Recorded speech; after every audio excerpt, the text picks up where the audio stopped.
Nah, sebelum kita belajar ke sana, pola bilangan adalah sekumpulan bilangan yang memiliki pola yang sama dan teratur ya. Nah, contoh beberapa pola bilangan nih, misalnya pola bilangan ganjil. Nah, ini polanya teratur nih, dia selalu bilangan ganjil 1, 3, 5, 7, 9, dan seterusnya. Dia punya rumusnya adalah UN ya, atau suku ke N. Jadi, UN, nah ini adalah suku ke N ya. Jadi kalau U1 ini adalah berarti suku pertama. Berarti kalau U3 ini berarti adalah suku ketiga gitu ya. Nah, kemudian pola bilangan genap 2, 4, 6 dan seterusnya. Ada pola bilangan segitiga 1, 3, 6, 10, 15 dan 21 gitu ya. Ada pola bilangan persegi atau pola bilangan kuadrat. Ada juga persegi panjang. Oke ya. Ini beberapa contoh pola bilangan yang ada. Oke, contoh soal yang pertama itu adalah tentukan suku kelima dari pola bilangan ganjil. Nah, berarti kita harus diketahui dia pola bilangan apa tadi? Pola bilangan ganjil. Pola bilangan ganjil rumusnya itu UN sama dengan 2N kurang 1. Gitu. Dan yang ditanyakan adalah U5. Kenapa U5? Karena yang ditanya adalah suku kelima. Seandainya nanti yang ditanya adalah suku ke-10, berarti yang ini diganti sama U10. Gitu. Oke. Nah, sekarang kita langsung selesaikan. Nah, rumusnya adalah UN sama dengan 2N kurang 1. Nah, karena ini U5 yang ditanya, jadi dia nantinya sini U5 sama dengan 2. Setiap N ini kan diganti sudah sama 5. Berarti N yang ini harus kita ganti juga sama 5. Tapi pakai dalam kurung. 2 dalam kurung 5 kurang 1. Nah, 2 dalam kurung 5 ini artinya adalah 2 dikali sama 5. 2 dikali 5 itu adalah 10 dikurang 1. 10 kurang 1 sama dengan 9. Jadi U5-nya itu sama dengan 9 atau suku kelimanya adalah jadi suku kelima dari pola bilangan ganjil saja. Pola bilangan ganjil adalah 9. Gitu. Oke. Nah, kita lanjut ke nomor 2. Kita lanjut ke nomor 2. Nomor 2. Nah, ini pola bilangan apa? Pola bilangan genap. Kita ketahui dulu pola bilangan genap itu rumusnya apa. Pola bilangan genap rumusnya adalah UN sama dengan 2 dikali N. Nah, yang ditanya sama U5. Berarti ini tanda tanya penyelesaian. Kalau U5 berarti sama dengan 2 dikali sama 5. Kenapa kali 5? Karena ini kan 2 kali N. N-nya ini diganti sama bilangan ini yang ditanya. Jadi contoh yang ditanya U10. Berarti nanti di sini 2 kali sama 10. Kalau seandainya itu U10. Nah, sekarang U5. Berarti U5 sama dengan 2 dikali 5. 2 kali 5 sama dengan 10. Selesai. Kesimpulan, harus ada kesimpulan ya. Jadi suku kelima dari pola bilangan genap adalah 10.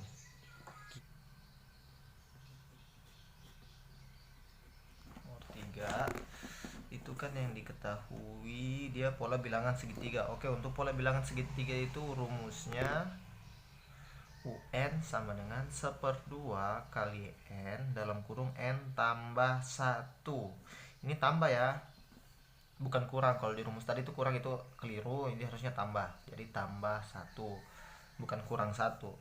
Ditanya adalah U kelima, ya kan. Jadi penyelesaian U5 sama dengan 1/2 kali 5 dalam kurung 5 tambah 1. Jadi 1/2 kali 5 dalam kurung 6. Nah, 1/2 kali 5 kali 6 dapatlah 30. Nah, 1/2 kali 30 atau 1 kali 30, 30.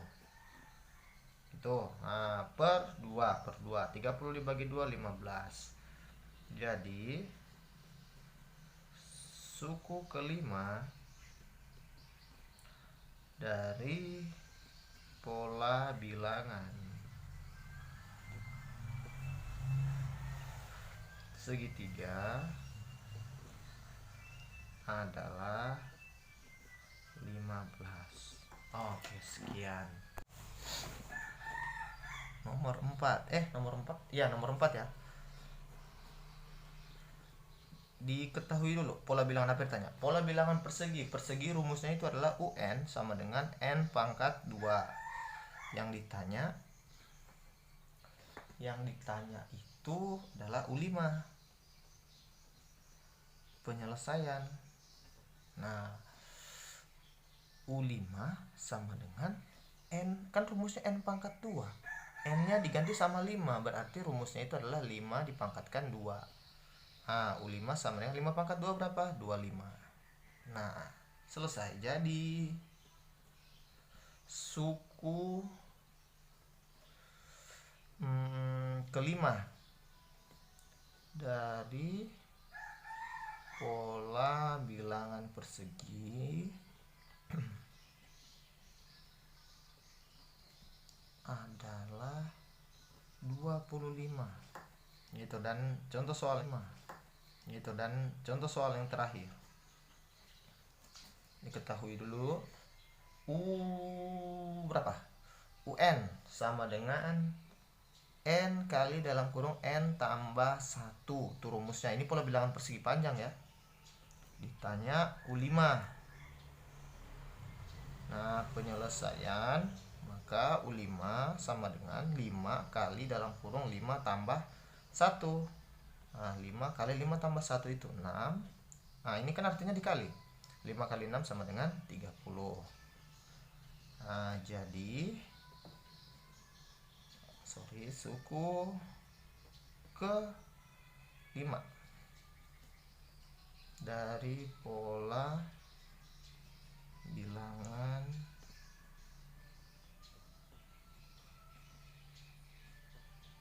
segi panjang adalah 30. Oke, sekian. Terus gimana sih cara menentukan suku suatu pola bilangan? Nah, sebetulnya ada dua cara nih. Di video kali ini kita akan belajar satu cara, di video berikutnya kakak akan mengajarkan cara yang lain. Gitu ya. Untuk menentukan suatu suku tertentu pada suatu pola bilangan, kita bisa menganalisa ya secara sederhana. Nah, jika sudah terlalu sulit, maka kita akan menentukan rumus suku ke N-nya, gitu ya. Nah, ini beberapa contoh soal. Misalnya kakak punya pola bilangan 5, 9, 13, 17, dan 21. Nah, kita mau mengisi nih 3 angka setelahnya, apa sih angkanya gitu ya. Nah, caranya gimana kita bisa melihat paling mudah itu kita melihat selisih atau misalkan apakah dia dikali 2 atau dikali 3 atau dikali 4 gitu ya. Kalau di sini kita lihat ini pasti selalu bertambah 4. Nah, ini selalu bertambah 4 gitu ya. Ini juga bertambah 4.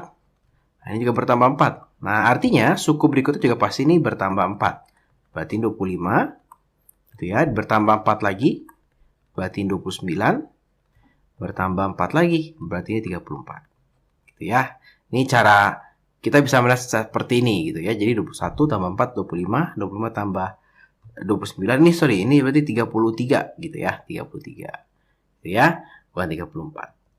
Nah, atau juga bisa berkurang. Misalkan dari 61 menjadi 54 ini berkurang berapa ya? Berkurang 7 ya. Nah, kemudian berkurang 7 lagi. Nah, ini kemudian berkurang 7 lagi. Nah, berarti ini berkurang 7 lagi menjadi 33 gitu ya. Berkurang 7, kemudian berkurang 7 lagi. Berarti menjadi berapa tuh kalau berkurang 7 lagi? 26. Nah, kemudian berkurang 7 lagi. Nah, menjadi 19. Gitu ya. Jadi dia akan berkurang 7 terus, gitu ya. Kita coba contoh lagi soal berikutnya. Nah, misalnya seperti ini. Nah, ini 3 ke 6. Diapain ya supaya 3 jadi 6? Boleh tambah 3. Nah, tapi kalau ini kita tambah 3 lagi, nggak bisa ya. Nah, ini tidak teratur nih. Berarti polanya bukan tambah 3. Kita mesti memikirkan pola yang lain. Ya, kalau membesar kita pikirkan misalkan dikali. Oh, 3 ke 6 itu dikali 2. Ternyata 6 ke 12 juga dikali 2 gitu ya. Artinya ini juga dikali 2 nih. Nah, berarti ini dikali 2 juga. Berarti 48 kita kali 2 menjadi 96. gitu ya. 96 kita kalikan 2 menjadi berapa nih? 192. Kemudian kita kalikan 2 lagi menjadi 384.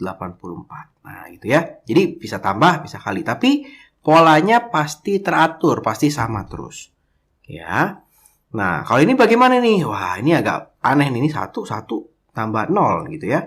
Kemudian 1 jadi 2 tambah 1 nih. Terus ini ditambah berapa nih?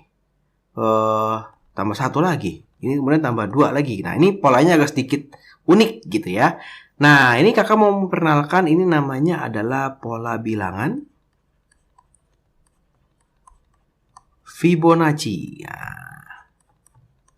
Nah, bilangan Fibonacci itu apa sih? Nah, ini kalau kalian ketemu pola seperti ini agak sedikit aneh gitu ya. Kalau kita lihat, angka 2 ini didapat dari 1 tambah 1 gitu ya.